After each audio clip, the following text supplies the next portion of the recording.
semuanya. Semoga kalian dalam keadaan sehat walafiat dan tetap semangat mengikuti pembelajaran jarak jauh. Di video sebelumnya, kita sudah membahas mengenai pengertian cerpen, fungsi cerpen, unsur kebahasaan, struktur, dan juga unsur pembangun sebuah cerpen. Nah, pada video kali ini kita akan menganalisis sebuah cerpen. Si Alhamdulillah oleh Pita Putriyani. Pada zaman dahulu, di desa Lembah Nendut, ada seorang pemuda yang memelihara seekor kuda sejak kecil yang sangat penurut. Nama kuda itu adalah Alhamdulillah. Kuda itu sangat penurut. Apabila dipanggil, langsung datang. Jika disuruh berjalan, kita hanya berkata Alhamdulillah, langsung tancap kuda itu akan berjalan. Sedangkan jika mau berhenti, kita ucap astagfirullah, si kuda akan langsung berhenti. Mungkin karena dirawat sejak kecil dan latihan yang rutin membuat si kuda menjadi penurut. Oman adalah pemilik kuda pintar tersebut. Dia sangat sayang dengan kudanya. Di suatu sore, Oman sedang mengajak bermain kudanya itu keliling taman dekat rumahnya. Ketika sedang di taman, Oman bertemu dengan seorang temannya bernama Asep. Assalamualaikum, gimana kabarnya? Kudanya bagus banget. Baik, iya nih kuda penurut. Tinggal ucap hamdalah, dia akan berjalan. Dan kalau mau berhenti, tinggal ucap istighfar. Aku boleh nyoba nggak? Oh, monggo. Sang teman mulai mengucapkan hamdalah untuk menjalankannya. Alhamdulillah, berangkatlah kuda. Dia merasa bosan karena kudanya jalannya terlalu pelan. Dia memukul kuda supaya berjalan lebih cepat. Tapi belum berhasil juga. Akhirnya, dia memukul dan mengucapkan alhamdulillah dengan keras. Plak! Alhamdulillah. Kuda itu berjalan dengan cepat, sehingga orang itu tidak bisa mengendalikannya. Di depan matanya terlihat jurang yang sangat dalam. Karena sangat gugup, dia lupa kata-kata untuk menghentikan kudanya. Semua kata-kata keluar dari mulutnya. Allah, kuda belum berhenti. Rasulullah, kuda itu masih belum bisa berhenti. Innalillah, kuda itu masih tak mau berhenti. Dia sudah putus asa, dia mengucapkan istighfar untuk yang terakhir kalinya. Astagfirullah. Tiba-tiba kuda itu berhenti pas di depan jurang itu. Dia sangat senang dan mengucapkan puji syukur kepada Allah. Alhamdulillah ya Allah, kau masih menolongku. Karena ucapannya itu, kuda tiba-tiba berjalan dan analisis unsur intrinsik dan ekstrinsik. Unsur intrinsik. Yang pertama, tema. Cerita tersebut mengangkat tema kasih sayang. Karena di dalam cerita tersebut menceritakan tentang seseorang yang menyayangi binatang. Yang kedua, alur. Cerpen tersebut menggunakan alur maju karena jalan cerita dijelaskan secara runtut. Yang ketiga, penokohan. Yang pertama, alhamdulillah atau kuda. Perlu kalian ketahui bahwa binatang juga termasuk ke dalam tokoh. Karena dalam sebuah drama atau adegan, semua yang termasuk di dalam cerita adalah tokoh meskipun binatang.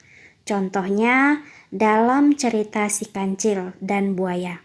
Tokoh tersebut dipegang oleh kancil dan buaya. Jadi, alhamdulillah berwatak penurut dan sekaligus menjadi tokoh utama.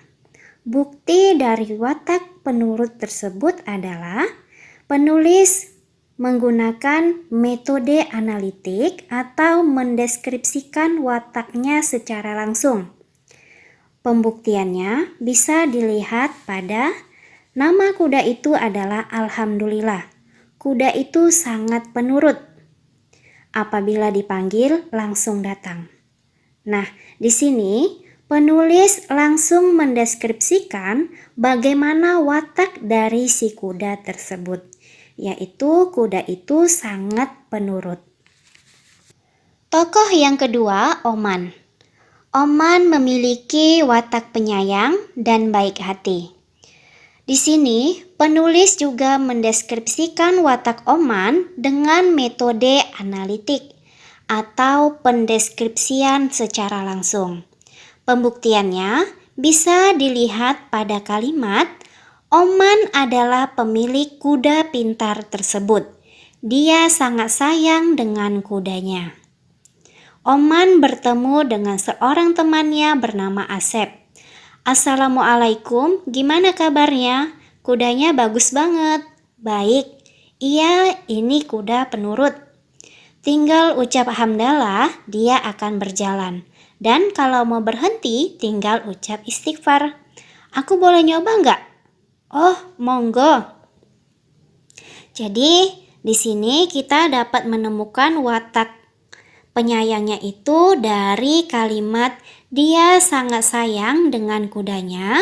Kemudian baik hati bisa kita buktikan dari kata oh monggo ketika temannya ingin meminjam atau mencoba kudanya.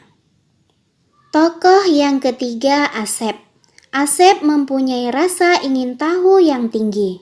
Berbeda dengan tokoh Alhamdulillah dan tokoh Oman, pada tokoh Asep ini penulis mendeskripsikan wataknya dengan metode dramatik, yaitu dilukiskan melalui tingkah laku dan sifat tokoh.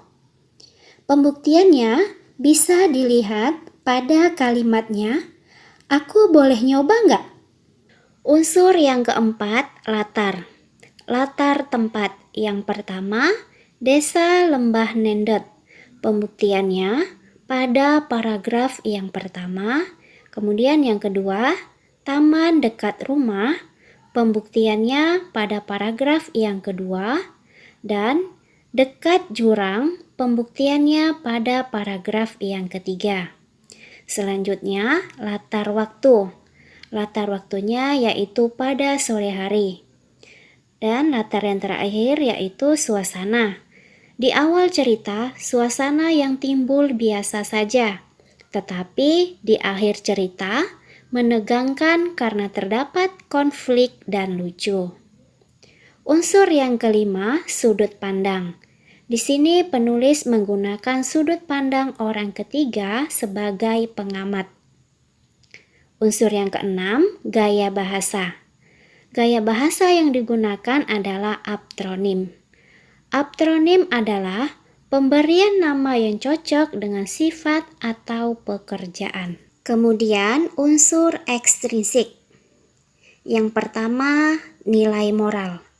Dalam cerpen tersebut terdapat kandungan nilai moral, yaitu seseorang haruslah bersikap menyayangi terhadap sesama makhluk hidup, sehingga akan membuat suatu ikatan, walaupun dengan seekor binatang. Kemudian, nilai sosial budaya atau sesuai dengan kehidupan kita sehari-hari, yaitu cerpen tersebut menceritakan tentang seseorang yang menyayangi seekor binatang dan melatih hingga menjadi seekor binatang yang penurut. Namun, hal ini bertolak belakang dengan kehidupan kita yang tidak menyayangi seekor binatang. Bahkan ada di antara kita yang memburu dan menangkapnya demi kebutuhan ekonomi. Demikianlah materi kita pada video kali ini. Sampai bertemu pada video selanjutnya. Wassalamualaikum warahmatullahi wabarakatuh.